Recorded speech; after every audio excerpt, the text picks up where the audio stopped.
Y entonces agradezco la presencia de, yo ya creo que están aquí, Ariel Penisi, Pablo Upper, que están integrados a la conversación. Son dos amigos, eh, dos pensadores, dos ensayistas que tienen una particularidad muy importante para mí. Ambos tienen una relación muy fuerte con la historia. En el caso de Pablo es un historiador. En el caso de Ariel, por favor cierren sus micrófonos si es posible. En el caso de Ariel, tiene la particularidad de practicar un ensayo filosófico en los bordes de la historia, usando la historia como vehículo, usando la historia como problema, problematizando la historia en sus imágenes.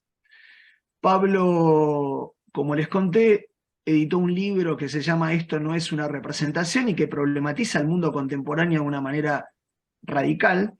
Y Ariel, como les conté, editó un libro que se llama Nuevas instituciones del común. Común aparece entre paréntesis como una palabra fuerte, determinante, conceptual, que nos abre a una serie de problemas siempre por constituirse y por hacerse.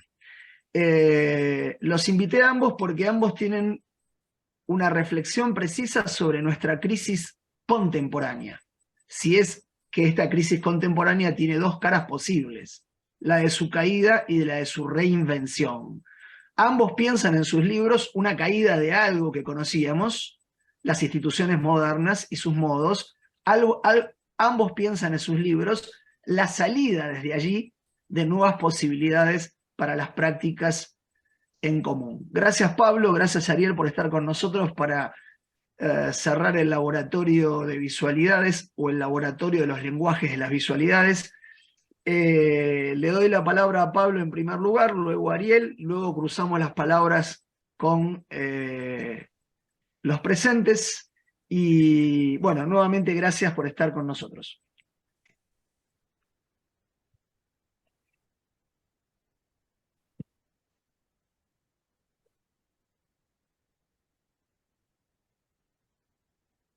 Tenés todavía cerrado el micrófono, Pablo. Ahí. Hola, bueno, Gracias. ahí está. Hola, ¿qué tal? Vos, Adrián, por favor, avísame cuando tenga que ir redondeando. Eh, quiero compartir eh, algunas ideas que están en mi libro y también de maneras que no están en el libro, la posibilidad de presentar gráficos en pantalla y la posibilidad de la oralidad le va a dar un cariz diferente, sin duda. Eh, Quiero contarles que soy historiador, pero no historiador en el sentido de que me ocupo del pasado. Ignacio Laukowicz decía que el historiador es el que se ocupa del cambio, y que si va al pasado es para entrenarse en pensar los cambios, pero puede pensar los cambios del presente.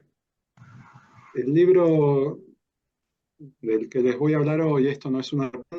piensa un cambio que se da en los últimos tiempos. Eh,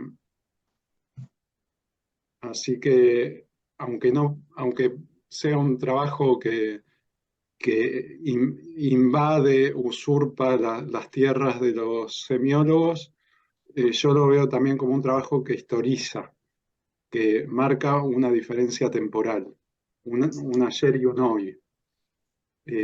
Un ayer y un hoy de la semiosis, un ayer y un hoy de la forma en que los signos construyen mundo.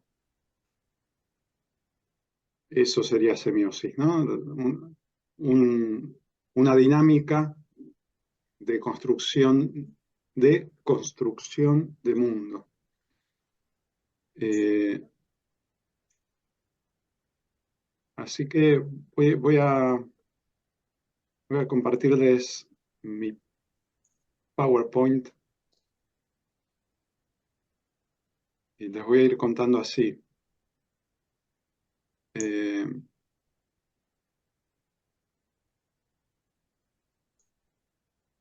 Un poco Adrián me decía que le interesaba que yo cuente cómo pienso la crisis de la representación. Eh, en primer lugar, quiero decir que cuando digo crisis, pienso en una crisis más bien terminal, no un momento alborotado que ya va a pasar, un momento más o menos trágico que se va a resolver y se va a despejar. La representación, creo que por motivos que van a quedar claros a lo largo de la exposición, no puede volver. Pero bueno, al, al pensar las imágenes contemporáneas, las imágenes que circulan en las redes sociales, eh, que circulan en las pantallas en general, bueno, tuve que de alguna manera decir qué entiendo por representación y de alguna manera construir una, una representación que se diferencia de la forma en que funcionan hoy las imágenes. Entonces no va a ser la misma conceptualización de representación que la que puso Derrida en los 60. Eh, digo Derrida, podría ser cualquier otro, ¿no? Eh, entonces, entrando ya en tema, digo, la idea es diferenciar dos formas de semiosis, dos formas de construir mundo con los signos. La sólida y la fluida. La sólida es la representacional, es la de tiempos en que había Estado-nación. La imaginal, la de hoy, es fluida y es de tiempos en que el Estado-nación está en crisis, aunque se siga llamando Estado-nación, a mí me parece que ya funciona de otras maneras, no, justamente no de una manera representativa. El Estado-nación era el Estado que representaba a un pueblo. Hoy el Estado es más bien un Estado que gestiona los problemas de la gente. La gente es más una multitud que un pueblo.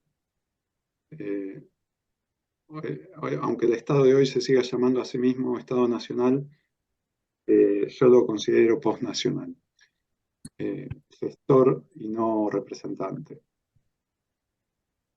Y bueno, entonces quiero caracterizar la semiosis fluida para sostener que la representación no puede volver.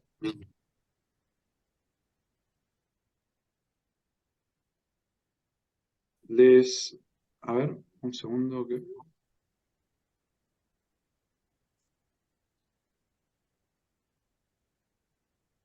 Un segundo que no veo una parte de la diapositiva. Bueno, ¿qué va a ser? Eh, Acá lo que estoy mostrando es lo que era el Estado Nacional. Yo decía que había representación o semiosis sólida cuando había Estado Nacional. Eh, en el círculo este aquí, lo vemos, estamos teniendo una visión cenital, estamos viendo desde arriba un esquema del Estado-Nación, y abajo, aquí, estamos viendo el mismo esquema desde el costado, una visión lateral. Este color salmón sería el territorio nacional y sería también el suelo. El suelo, Ignacio Leucovich lo caracterizó al Estado-Nación como una meta-institución de instituciones, la institución que está por debajo de las instituciones y que las sostiene como tales. Por eso la visión lateral, para que se vea que es un suelo. Eh, un suelo que por estar debajo les daba sentido a todas esas instituciones, y todas esas instituciones, aquí dice partes, miraban hacia un centro. de tal manera que la nación era un territorio, un pueblo, una historia. Entonces la nación era un uno. Hoy se habla de cada barrio popular, de cada, digamos, cada villa, como si fuera un territorio, y se lo llama territorio del barrio. Se habla de territorios en plural, en el conurbano, ¿no? Por ejemplo. Esto en tiempos nacionales era inconcebible. El territorio de la nación era uno solo. Si bien podemos decir que era imaginario que el territorio fuera uno solo, ese imaginario estaba construido con mapas, bien, pero había un perímetro que eran las fronteras del territorio que tenía una existencia muy material, ¿no? Después la globalización eh, hizo porosas a esas fronteras. Bien, quiero decir una cosa antes de pasar esta diapositiva. Las partes que componen el Estado-Nación pueden ser instituciones, pueden ser provincias, pero también pueden ser signos, pueden ser palabras, imágenes.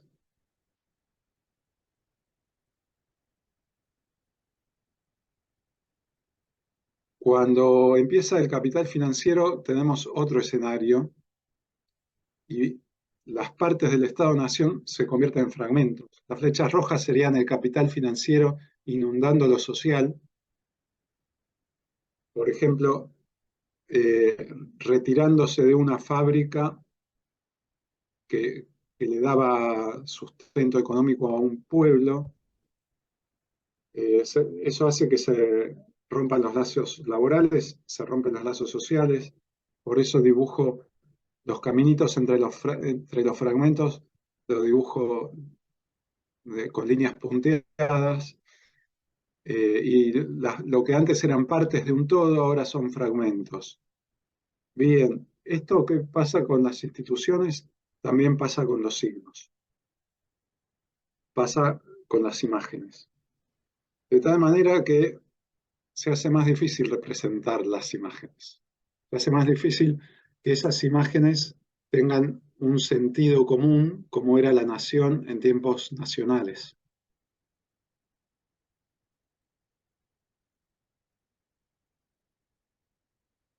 A ver si...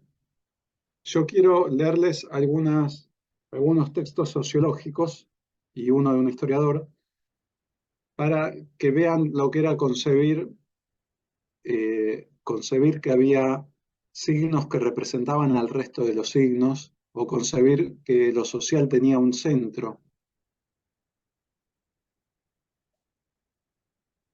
Eh, Weber decía, la acción, en especial la acción social y singularmente la relación social, pueden orientarse por el lado de sus partícipes en la representación de existencia de un orden legítimo. Si esto lo esquematizamos, tenemos esto. Cada acción social se concibe como parte de un orden representado en los partícipes de ese orden, ¿no? Eso es lo que nos dice Weber. Ahora vuelvo para leer a Durkheim, que dice, cuando se ama a su patria, cuando se ama a la humanidad, no se puede ver el sufrimiento de sus compañeros sin sufrir uno mismo y sin llevarles la necesidad, y sin experimentar la necesidad de llevarles un remedio. Pero aquello que nos liga al prójimo no es nada de lo que constituye su individualidad empírica, sino que es el fin superior del cual es servidor y órgano. La sociedad es el fin eminente de toda actividad moral. Es un fin trascendente para las conciencias individuales.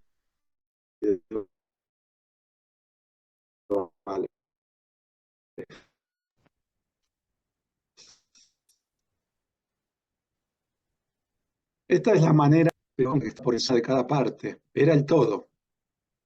Entonces, eh, me dice que la conexión a Internet es inestable. Voy a sacar Te escuchamos Por lo bien, menos Pablo, ¿eh? desconecto el celular.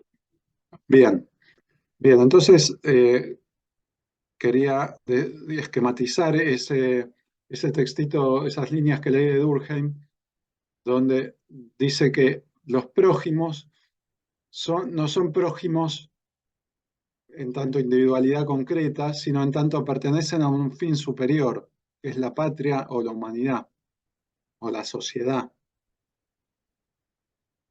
Bien, vuelvo a leer otra línea de Durkheim.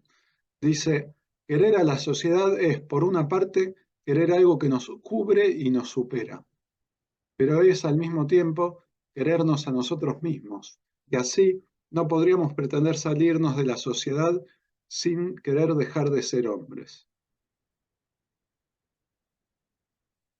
Eh, Esto es muy interesante porque la existencia o lo que nos hacía humanos, eh, dependía de estar representado en ese ente superior que era la sociedad o la nación o la patria. Eh, pero quiero volver a las líneas anteriores donde decía que eso superior nos liga al prójimo. Entonces, tomando esta palabra ligar, hice otro esquemita, que es este de abajo a la izquierda, donde dice el fin eminente está arriba y las conciencias individuales están ligadas, que ustedes saben quiere decir atadas, al fin eminente. Y la ligadura con las otras conciencias individuales es a través del fin eminente y a través de, de referirse a él. Eh, Creo que se va armando, ¿no?, la idea de lo que es una representación, es un sentido central para lo social y central para cada parte de lo social. Ahora les voy a leer a Tarde, un sociólogo que en general habla de la dispersión de lo social, pero que en este pasaje nos habla de que también hay una unificación. Pese a la divergencia y diversidad de públicos coexistentes y entremezclados en una sociedad, juntos parecen formar un único y mismo público, por su acuerdo parcial sobre algunos puntos importantes. Y es esto lo que llamamos opinión, cuya preponderancia política crece siempre. En ciertos momentos críticos de la vida de los pueblos, cuando un peligro nacional se presenta, esa fusión de la que hablo es sorprendente y casi completa. Y vemos al grupo social por excelencia, la nación, transformarse como todos los otros grupos en un haz de lectores febriles, pendientes de la lectura de las noticias. En tiempos de guerra, clases, oficios, sindicatos, partidos, nada parece subsistir de los agrupamientos sociales en Francia, a no ser la Armada francesa y el público francés. Bueno, a mí me interesa que lo llama grupo social por excelencia a la nación. Y entonces, sería este esquema de abajo a la derecha, donde tenemos eh, una nación que concentra como un haz, habla de haces, ¿no? Los diferentes públicos que habitualmente son dispersos, pero cuando hay una guerra se ve que la nación es el grupo social por excelencia. Bien, ahora les leo algo de Tocqueville. Estamos hablando de gente que entre mediados del siglo XIX, todos estos lectores, y mediados del siglo XX, todos estos autores. Estamos hablando de tiempos sólidos, tiempos en que había representación y Estado-nación. Una filósofa contemporánea dice esto: en cada siglo, Tocqueville encuentra un hecho singular y dominante con el cual los otros se relacionan. Ese hecho da origen casi siempre a un pensamiento madre o a una pasión principal que termina por atraer y arrastrar consigo todos los sentimientos y todas las ideas. Es como el gran río hacia el cual parece correr cada uno de los arroyos circundantes. El gran río hacia el cual parece correr cada uno de los arroyos circundantes. Creo que eso es lo que tenemos que imaginarnos cuando hablamos de un sentido nacional para todo lo social en tiempos estatal nacionales. Y sigue la filósofa. Al encarar el estudio de la sociedad norteamericana de mediados del siglo XIX, Tocqueville ve en la igualdad de condiciones el hecho generador del que cada hecho particular parece descender y que encuentra permanentemente ante él una especie de punto central hacia el cual convergen todas sus observaciones. Esta idea de un pensamiento madre que encadena, por decirlo así, todas sus partes, debe ser entendida como una especie de matriz o un principio de engendramiento, que está en el origen de una dinámica de época. Bueno, vamos a ver el esquema. Podemos hacer dos esquemas. Uno es el punto central al cual cada parte está encadenada, y otro es el de la igualdad de condiciones como centro, donde cada observación es engendrada por esa igualdad de condiciones. Tocqueville decía que la igualdad de condiciones eh, afectaba a la sociedad aristocrática porque, por ejemplo, los hijos empezaban a tener un mayor cariño con los padres, o las muchachas adquirían el juicio antes de salir de la casa paterna, entonces estaban mejor preparadas para enfrentar de igual a igual a su marido. Bueno, la igualdad de condiciones tenía efectos en diferentes esferas de lo social. Quiero leerles un historiador argentino muy importante, Félix Luna, cómo concibe la nación en un libro que habla de la fragmentación de lo social, que es su libro Los caudillos. Es impresionante en un libro que habla sobre cuatro caudillos, uno de los cuales es Artigas, y que, digamos, la provincia de Artigas no va a terminar siendo parte de la República Argentina, y sin embargo sigue pensando de manera nacional a los caudillos, ¿no? Eso es hegemonía del sentido nacional. Eh, entonces les leo. Ser nación, propósito último y superior de la voluntad nacional, supone la vertebración de todos los sectores, todos los esfuerzos, todas las regiones.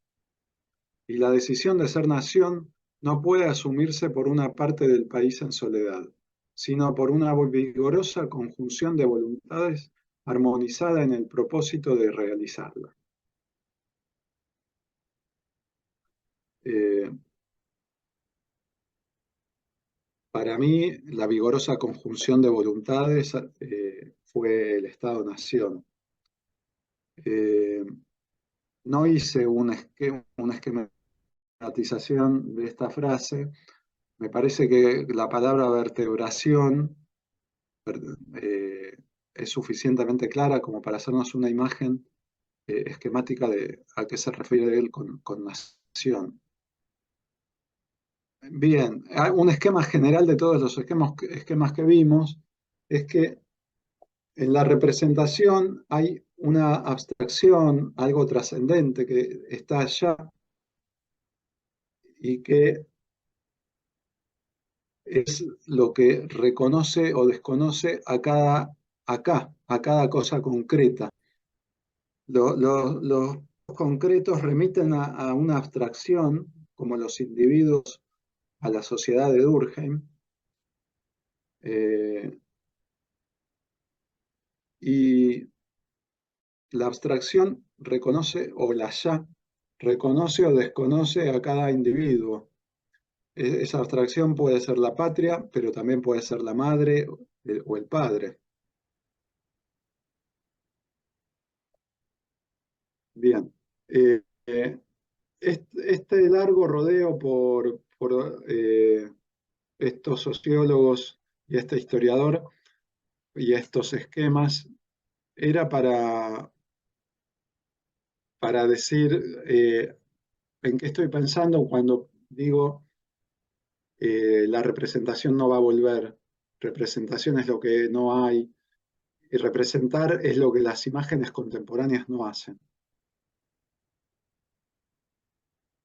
Entonces, yo hablo de que las imágenes hoy no son representacionales, son imaginales. ¿Qué es lo imaginal entonces?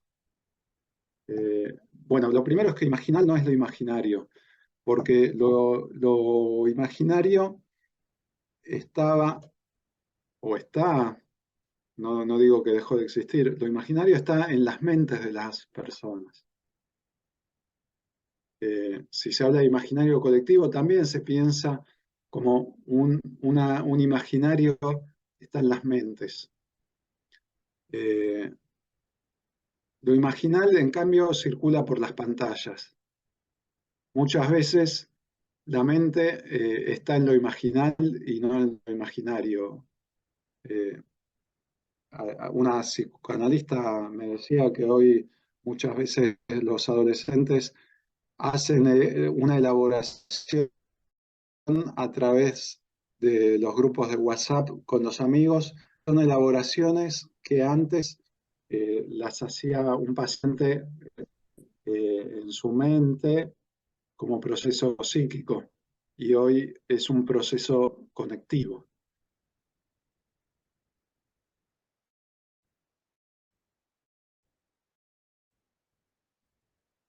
No,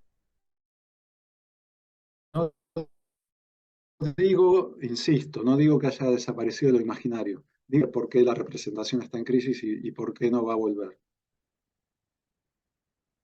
Empiezo a tirar algunas características.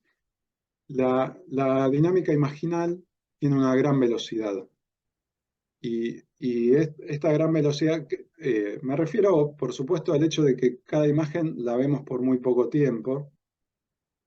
Cuando scrolleamos en Instagram, vemos cada imagen por poco tiempo y después cuesta volverla a encontrar.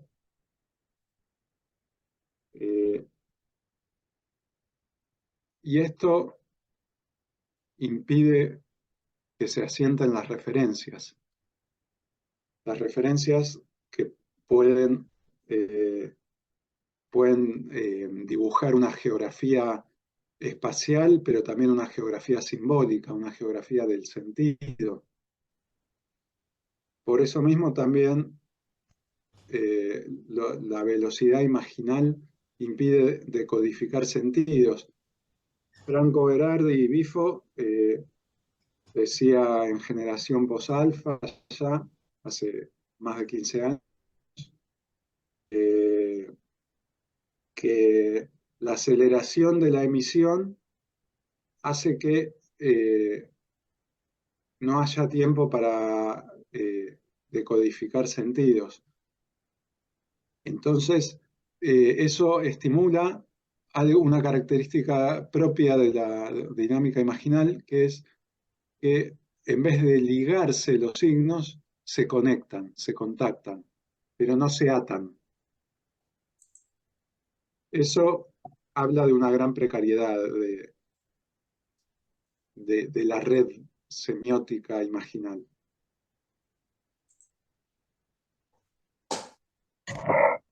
Esta velocidad también impide pensar, impide, impide la reflexividad y así que son muchas las veces en que respondemos a un WhatsApp o comentamos un tuiteo de una manera bastante automática.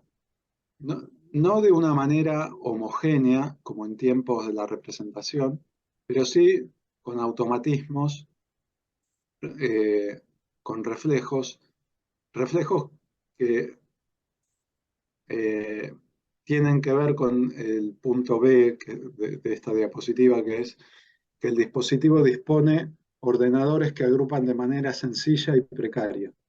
Por ejemplo, la grieta, ¿no? Tuvimos durante varios años la grieta kirchnerismo-antikirchnerismo. Hoy esa grieta aparece desdibujada. Eh, Hay un programa de radio que los miércoles dice, hoy es miércoles de grieta, y tira consignas como, por ejemplo, película en el cine o película en la casa. Y los oyentes llaman para argumentar qué prefieren. Bueno, es como que se pueden armar muchas grietas. Aparece Milei y se arma una grieta dentro de Juntos por el Cambio. La grieta misma como organizador de sentido empieza a parecer algo precario. Otra forma de organizar son los tops, una forma precaria de organizar. No sé si vieron que hay mucho en YouTube, eh, top 5 jugadores que hicieron trampa en el fútbol, top 5 películas de miedo. Entonces, lo que parece algo que te va a ordenar, se convierte en una nueva proliferación también desordenada. Por ejemplo, este que puse acá, Doc Tops, es un canal de YouTube, Doctor Top, tiene 484 videos y son todos tops, top 5, top 10, lo que sea, top 20, pero el top como ordenador se convierte también en un ordenador precario. Después están los trending topics que empezaron a llamarse así en Twitter, pero se puede pensar en trending topics en todas las redes sociales o en la misma Internet, que quiere decir algo así como temas que marcan tendencia, los temas que van marcando sentencia en una red social en determinado momento. Ya no es el sentido patriótico el que marca una tendencia duradera, es el trending topic que marca una tendencia que puede durar un día, una semana como mucho, quizás una hora. Eh, lo mismo pasa cuando un blog o un diario ordenan las noticias a través de las más leídas o las más relevantes. Es una relevancia que va cambiando, eh, a veces día por día, a veces hora por hora. Eh, entonces, cuando actuamos según automatismos, tratamos de referirnos a algún trending topic, pongámosle, o a alguna grieta, pero esa grieta puede ser o ese trending topic puede ser que un tiempo después no esté, unos meses, unas semanas, unas horas.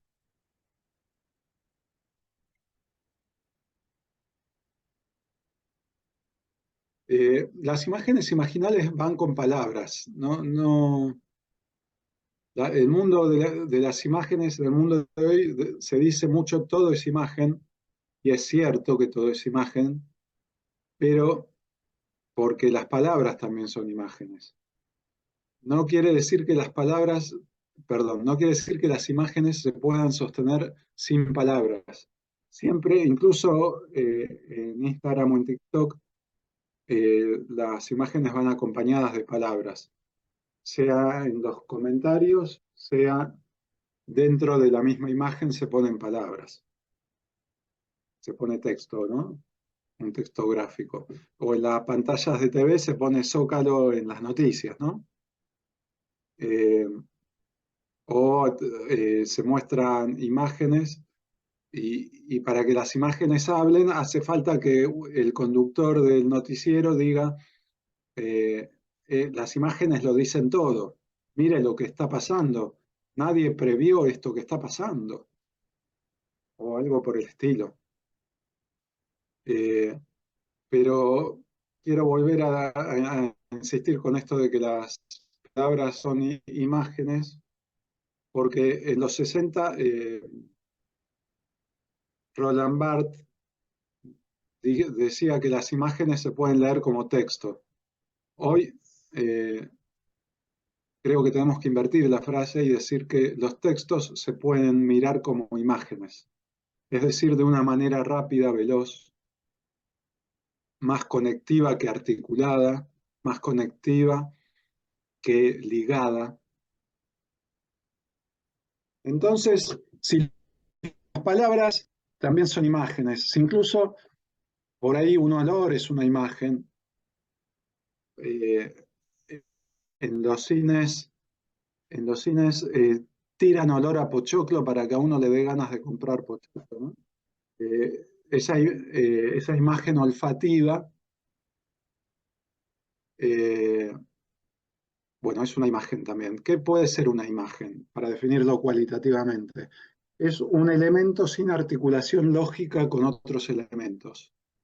En el gran relato de la historia nacional, o en el gran relato de la historia familiar, cuando estábamos en tiempos sólidos, en tiempos representacionales, en esos grandes relatos eh, había articulaciones lógicas y, y cada elemento de una secuencia llevaba naturalmente como un río, decía Tocqueville, llevaba como un río al siguiente elemento de la secuencia. Eh, fuera a través de los tropos históricos o a través de la gramática, las palabras estaban articuladas. Y cuando había imágenes, también estaban articuladas. De hecho, José Luis Brea, un pensador de lo visual contemporáneo, pero que ya murió, español, diferencia entre film y image, o imagen electrónica, eh, y una de las características, una de las diferenciaciones que hacía él en su libro Las tres eras de la imagen, es que el film eh, tiene una secuencia, mientras que la imagen electrónica es una red de conexiones aleatorias, donde, y donde se nos va resaltando una u otra imagen sin saber cuál va a ser la siguiente y sin tener muy claro cuál fue la anterior. Bien, creo que está claro que es un elemento sin articulación lógica. Eh, un, eh, este elemento, además, es un elemento veloz, y es veloz en dos sentidos. Es veloz porque su mostración es efímera, y es veloz también porque lo decodificamos velozmente. Muchas veces un, un mail o un texto de WhatsApp, mensaje de WhatsApp, no lo leemos, lo miramos, le damos un pantallazo rápido y,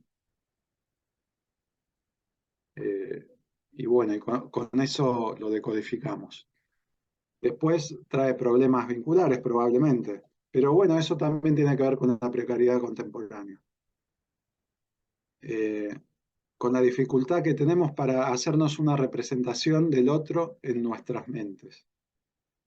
Eh,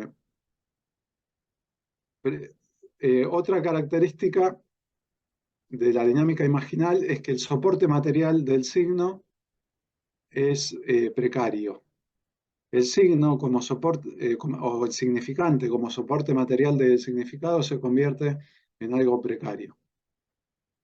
Entonces acá eh, traigo dos calculadoras. La gente de menos de 30 seguramente nunca vio la calculadora de la izquierda, eh, pero esto había en todos los comercios. Y podríamos decir que cada botón con un número o con un signo, eh, cada botón era un signo que tenía un lugar fijo, que representaba al número que aparecía después en la pantallita y después en el ticket. En cambio, en la calculadora de la derecha, eh, esa zona de la pantalla que ahora es un 3, en otro momento puede ser otra cosa. Puede ser el coseno, vamos a decir, en la calculadora científica, o puede ser este, la ciudad de Hamburgo. Bueno, con esto quiero insistir en el carácter precario del soporte significante, porque allí donde antes, en la botonera sólida, donde antes había una matriz, se decía matriz a eso donde se fundía el plástico y se le daba forma, ¿no? Una forma que era duradera. Allí donde antes había un botón parte de una matriz, hoy hay una imagen que hace de botón, pero que en otro momento puede hacer de ciudad.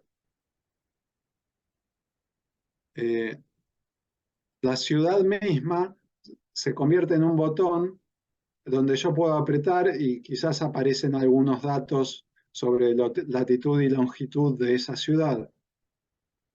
Entonces, no es solo que cambia, eh, la, cambia el significante que se posa sobre ese punto de la pantalla, también es que los significantes a los que me va a remitir ese punto de la pantalla van a cambiar. Por ejemplo, latitud y longitud serían los significantes a los que me va a remitir un punto del mapa.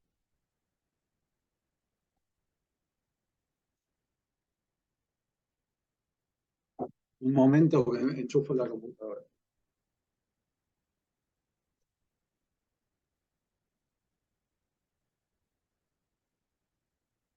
Esto sería hechos imaginales o mercancías imaginales fuera de Internet. Un like en el chocolate este que dice like para la vida real. eh, y la tarjeta esta del Vivero Universo, que es una tarjeta que hizo un amigo de de un vivero que él todavía no tenía, él quería comprar plantinas y que le hicieran precio, fue a presentarse al mayorista con esta tarjeta. Esta tarjeta y este chocolate son tarjeta y chocolate imaginales.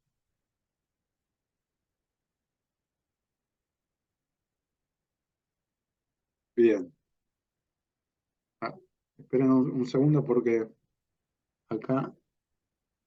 Ah, eh, sí, los controles de Zoom me tapan la parte de arriba de la diapositiva, pero creo recordar que decía que otra característica de la dinámica imaginal es que el reconocimiento de los demás, el reconocimiento que todos los seres humanos necesitamos para sentir que existimos, eh, ese reconocimiento en tiempos estatal nacionales llegaba de un otro con mayúsculas, un otro con mayúsculas que podía ser el padre, la madre o la patria. Hoy el reconocimiento es de muchos otros con minúscula, ¿no? Los que me gustean en las redes. Eh, y que encima no son siempre los mismos. El otro con mayúscula aparte de ser con mayúscula, digo, aparte de tener algún tipo de jerarquía superior al reconocido, eh, era, eh, perdón, el otro como reconocedor tenía un tipo de jerarquía superior al reconocido. La maestra sobre el alumno, el padre sobre el hijo, la patria sobre los ciudadanos. Eh, Hoy los otros son múltiples, son pasajeros, son precarios y son con minúscula. Este, el que me gustea hoy quizás no me gustee mañana porque no sé si mañana va a entrar a la red. Eso es lo bueno de tener muchos amigos o muchos seguidores, que si no te gustean los 10 de ayer, te gustearán los otros 10 de hoy. Pero hay más, porque cuando el otro con minúscula te gustea, no sabes qué es lo que le gusta cuando pone me gusta. ¿Le gusta que yo me haya enojado con el tachero o le gusta la foto de taxis que puse o le gusta mi prosa al relatar mi discusión con el tachero? No se sabe qué representación tiene el otro con minúscula de mí. Esto, esta precariedad conduce a una hiperactividad emisora. Todo el tiempo tenemos que emitir para que nos gusten, para sentir que existimos, incluso para que exista nuestra mascota o para que exista nuestro emprendimiento de hamburguesas de soja, qué sé yo. Eh, Esto es diferente a esperar que el otro con mayúsculas, uno esperaba el momento en que su padre o su maestra lo miraban para mostrarle lo bien que se estaba comportando o lo bien que estaba aprendiendo de él o ella, ¿no?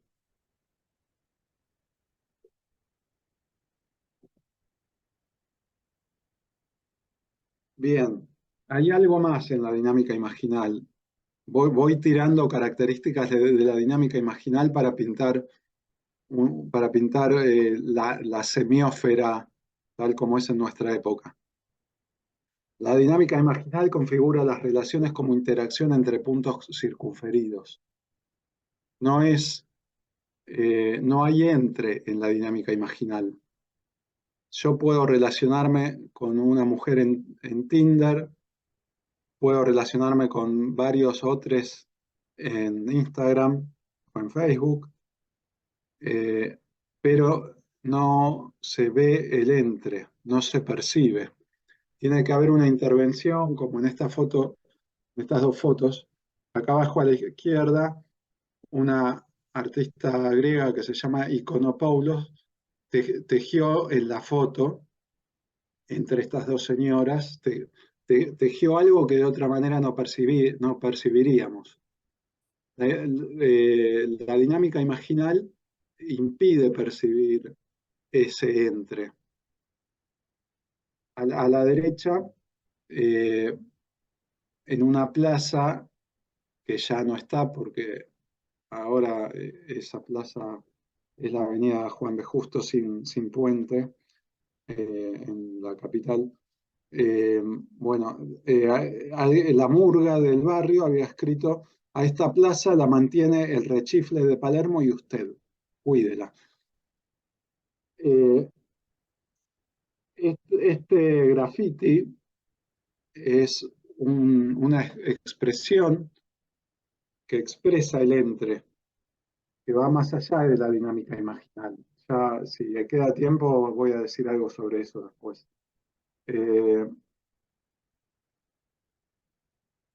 pero lo que esta artista griega, Iconomopoulos, creo que se llama, y lo que la murga, el rechifle, eh, han hecho son expresiones. Hay una característica muy importante, muy importante de la dinámica imaginal, que es sus grandes o gigantescas cantidades. Por ejemplo, en este gráfico voy a leerles algunos de los datos. Cada minuto en 2021, ¿no? Esto aparte aumenta cada año de manera geométrica. Pero en el 2021, que es lo más reciente que pude encontrar, los usuarios de Instagram compartían 65.000 fotos. En Facebook compartían 240.000 fotos. En Twitter, 575.000 tweets. Siempre estamos hablando por minutos. En TikTok, los usuarios miraban 167 millones de videos. En Google se hacían 5,7 millones de búsquedas. Bueno, y hay más. Eh, eh, pero con estas cantidades tan enormes, no tenemos el universo relativamente estable que había en tiempos de representación. Si quisiéramos representar con un sentido todos los signos que hay, nunca tendríamos un universo más o menos estable para decir esto es lo que hay que representar. No se le podría poner límites a la semiósfera, que aparte de crecer, aparte de ensancharse, digámoslo así, se profundiza porque ustedes saben que en la semiósfera ahora entran los aire acondicionados, la famosa Internet de las cosas, el lavarropas, que intercambia signos con el celular y funcionan de esa manera. Bueno, eh,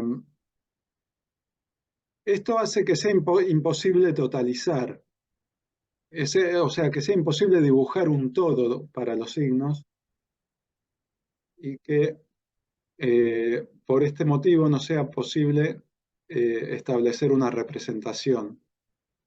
No es posible que un sentido vertebre, como decía Tocqueville, un sentido, no, perdón, como decía Félix Luna, no es posible que un sentido vertebre a todos los signos.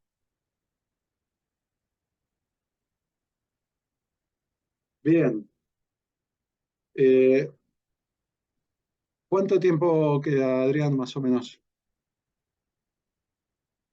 Este, Lo que a vos te parezca para redondear y bueno, así le damos la palabra a Ariel. sí. Bueno, Pero voy a decir, manejalo con la calma que vos venís, que venimos bien. bueno, gracias. Eh, Quería decir que una imagen es imaginal por el dispositivo en que circula, por su dinámica, no es imaginal en sí. Y hay dispositivos que hacen que una imagen circule de otra manera. Acá, no sé si oyeron hablar de los recitales de pintura de la pintora Lula Mari. Ella inventó este dispositivo donde sienta al público delante de un atril y pasa unos pocos cuadros, 7 u 8, y deja al público 4 o 5 minutos delante de cada cuadro, modificando quizás la luz, poniendo quizás alguna música muy tenue, pero eh, lo que logra en esos ratitos frente a cada cuadro es que la imagen se abra a cada minuto que uno sigue mirando un cuadro, el cuadro va cambiando. Entonces, es un dispositivo que hace que la decodificación veloz propia del mundo imaginal no ocurra, pero podría ocurrir con los mismos cuadros si los vemos en una galería o en un museo y pasamos caminando rápido delante de cada uno. De hecho, Lula Mari empezó a hacer estos recitales de pintura después de cronometrar cuánto tiempo estaba la gente frente a sus cuadros en una galería de arte donde expuso. Y vio que eran 10 segundos. Era muy raro que alguien estuviera más de 20. Eh, Bien, entonces se trataría un poco de montar dispositivos donde una imagen pueda convertirse en expresión, donde pueda percibirse un ente y donde la interacción o la relación no se reduzca a interacción entre puntos circunferidos. Ya con esto me acerco a redondear. La dinámica imaginal no es la sociedad del espectáculo de Guy Debord. Hoy hay una tendencia a decir que vivimos en la sociedad del espectáculo. Muchos periodistas usan la expresión. eh, Ustedes saben, el libro de Debord salió en el 67, hace ya 56 años.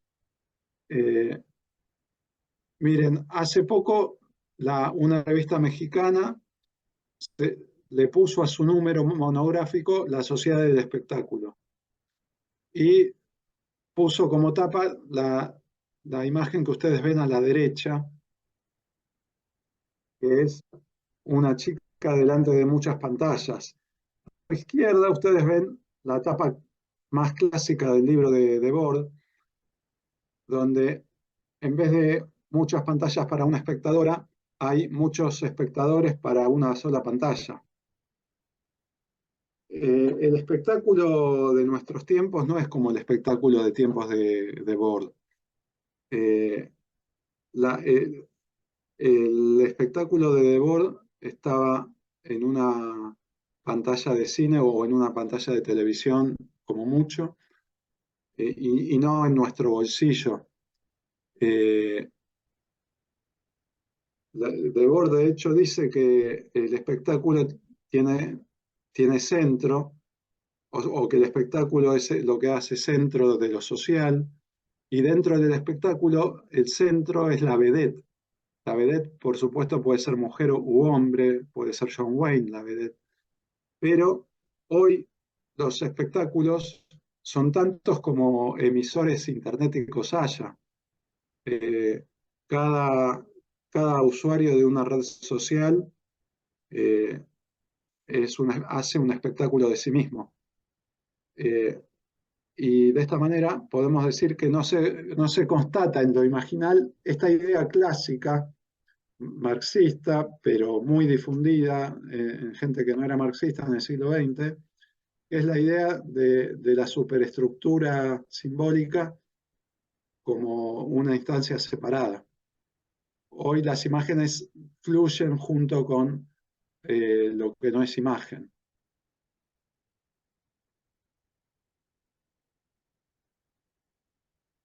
Bien, eh, voy a mostrarles un video directamente porque voy a ir saltando, les voy a mostrar partes para no extenderme tanto,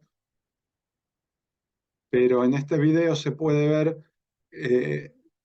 puede ver de manera reducida, digamos, qué pasa con la esfera semiótica en el mundo contemporáneo, en el mundo en que no es posible la representación.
Bueno, creo que se entendió la idea, ¿no? La idea de una reconfiguración veloz de las formas, de las formas que le dan forma al mundo.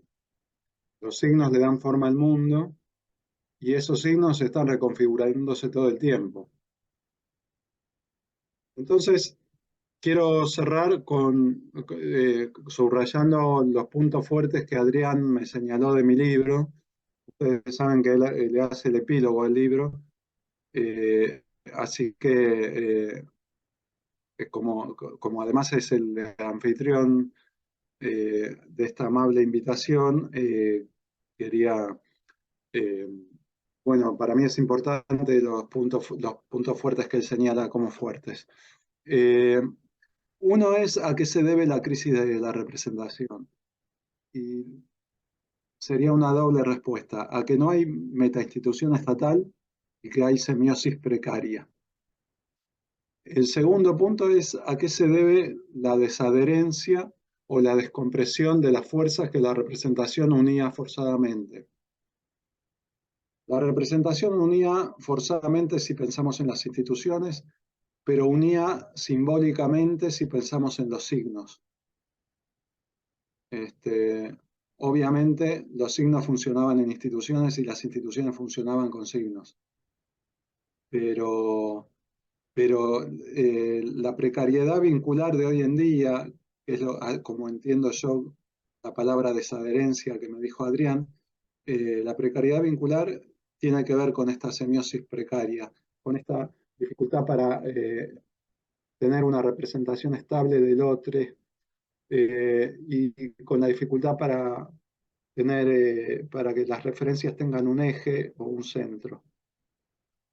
Y la otra respuesta es que la desadherencia se debe a un agotamiento del otro con mayúscula, el otro simbólico. Un tercer punto fuerte es el de la expresión, como eso que puede hacer algo con los signos, que no es ni restaurar la representación, imposible por todo lo dicho, ni tampoco el puro contacto imaginal, que no nos deja pensar, que no nos deja percibir el entre que hay entre nosotros. Entonces, la expresión como que le da signo al encuentro, que es un común que necesita expresarse. El encuentro es lo que se expresa y no los individuos. Y si un pintor o una murga en algún momento firman una expresión, van a estar firmándola como componentes de un encuentro.